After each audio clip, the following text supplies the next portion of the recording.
o sistema é seguro. Falo em nome do Sindicato Nacional dos Peritos Criminais Federais. Conseguiram esses profissionais fazerem ataques ao sistema de inicialização da urna. Conseguiram gerar um boletim de urna falso. Conseguiram também obter a chave criptográfica da urna.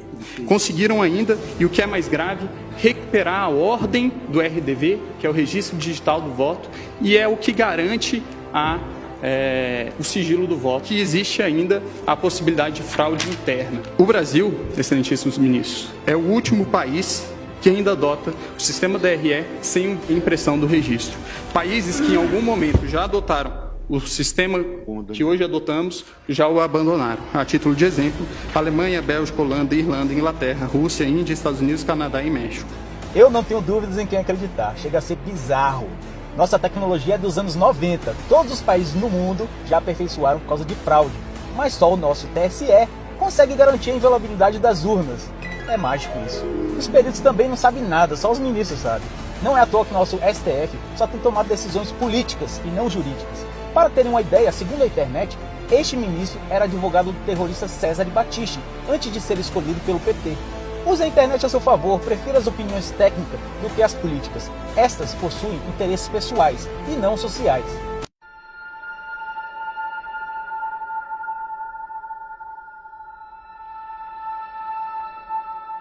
Então, você não está estudando nada? Não. Eu acho que, olha... Você sente necessidade de estudar? Primeiro, eu sou muito preguiçoso. Sim. Até falei, eu sou preguiçoso. Tá? Eu não gosto de ler, eu tenho preguiça de ler.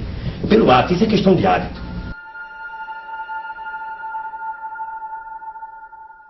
Hamilton, eles ficam muito nervosos.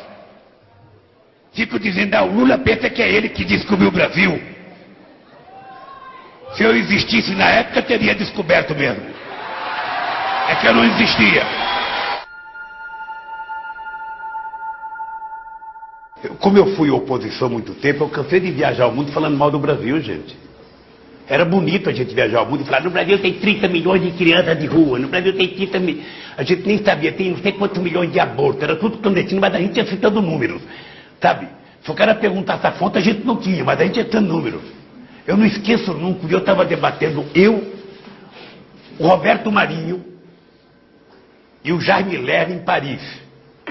Aí eu estava lá falando aqui os números, não sei de que entidade que era, também não vou dizer aqui, porque eu já tenho 68 anos, não vou. Mas eu estava dizendo, porque no Brasil tem 25 milhões de crianças de rua. Eu era aplaudido calorosamente pelos franceses. Quando eu terminei de falar, o Jaime Lerner falou assim para mim, ô Lula, não pode ter 25 milhões de crianças de rua, Lula. Porque senão a gente não conseguiria andar nas ruas, Lula. É muita gente. Então, tem gente que gosta de falar assim.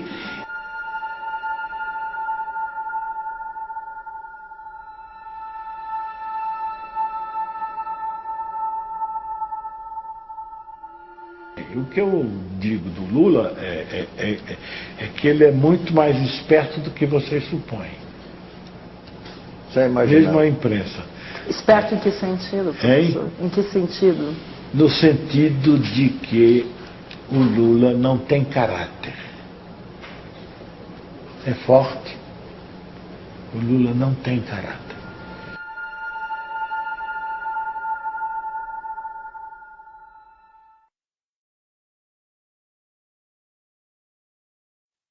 Because the region that I come from, which is Central America, the 5 smallest countries of all our region, Guatemala, El Salvador, Nicaragua, Honduras, and Costa Rica, right now, 2 of them, Nicaragua and El Salvador, are ruled by socialism of the 21st century. So how can I negotiate as a bloc when I have 2 countries that are not willing to open to free trade? And for these 3 ways to work, you need to understand something about Latin America. I had 2 slides, 2 pictures, if we could put them on, please. The first thing is, Latin America has always been ruled by dictators. Then Fidel Castro comes in, and he is successful in making a Marxist guerrilla. In the moment that Castro comes in and he makes a Marxist guerrilla, all the countries in Latin America start copying and pasting that model. you had Marxist guerrillas everywhere. Guatemala, Nicaragua, Peru, trying to do the same thing as Castro, financed by the Soviet Union and with the intelligence of Cuba. 1989 comes, the Soviet Union collapses, and the left Marxist wing of Latin America, the socialist sectors, they are in trouble because now they don't have the money of the Soviet Union to keep on going with these violent guerrillas, but they still want to come to power. So what do? Well, Fidel Castro gathers together with Lula da Silva and they form the first Forum of Sao Paulo. The Sao Paulo Forum is a parliament that every year gathers together to further on the socialist agenda. And they start working on 1990. In 1998, they put their first president, Hugo Chavez. And that was a relief for Cuba because the money that the Soviet Union was lacking to give, the oil of Venezuela started giving. And now that the oil prices are coming down, they are hoping for Colombia to advance on the agenda to give FARC, the Marxist guerrilla drug dealer of Latin America, places in power. If this happens, we're going to have the first narco-socialist government, which will mean that the money of drugs, it's infinite. It doesn't depend on the market like oil, and then you have another socialism of maybe the 22nd century. So what we need to understand is this regional strategy is not only put in place in Venezuela, it has been put in place and tested in Brazil, Argentina, Chile, Uruguay, Nicaragua, El Salvador. And the places where they haven't governed, they have people who are waiting to come to power. When we understand this, we also understand that when the Berlin Wall fell, and communism was a thing of the past, in Latin America we voted for the so-called neoliberal governments, the right-wing presidents that were going to open the market. These people gathered together in the Washington Consensus and they promised that they would give us free market. What did they do? They privatized everything. They privatized electricity, trains, radio stations, but they didn't liberalize them. They gave them as oligopolies and monopolies to their peers. And this created crony capitalism. But for most of the population, the one to blame was free market. I don't know if we can now put the picture, please. For the people, what is needed to be blamed is free market, when free market has never existed in Latin America. So it's always blaming the government, but expecting more government to come in and solve the problem, like this picture shows here. So what happened then? People started voting for socialism of the 21st century because they were going to, fix the mess that this crony capitalists did in the 90s. Venezuela was going to be the promised land.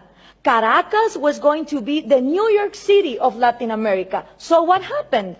All these people get in power, Chavez, Lula, Correa, Evo Morales, and instead of finishing with the privileges, the crony capitalism, the oligarchies, they become even worse. So why is this good news to us? Because people in Latin America don't know what to do. They tried with the right wing, and they think that too much of a free market failed, and then they tried for socialism of the 21st century, and it turns out that it didn't end poverty, it multiplied it. So right now, it's a great and excellent opportunity for people like us, for people who really defend liberties and freedom, not only economic liberties, but also individual liberties. Because in a moment where there is frustration to the left and to the right, and everything has been tried, and all of them are statists who want to control the economy, is great news for people like us who want to defend freedom. The examples given here from different regions of the planet demonstrate that freedom works. So what we need to input from Europe to Latin America is the right messages. Those messages include that Scandinavia is not socialist, that we need trade more than aid, and in order for institutions to follow up, It's not about material equality, it's about equality under the law and the rules. Uai, seu app de vídeos curtos.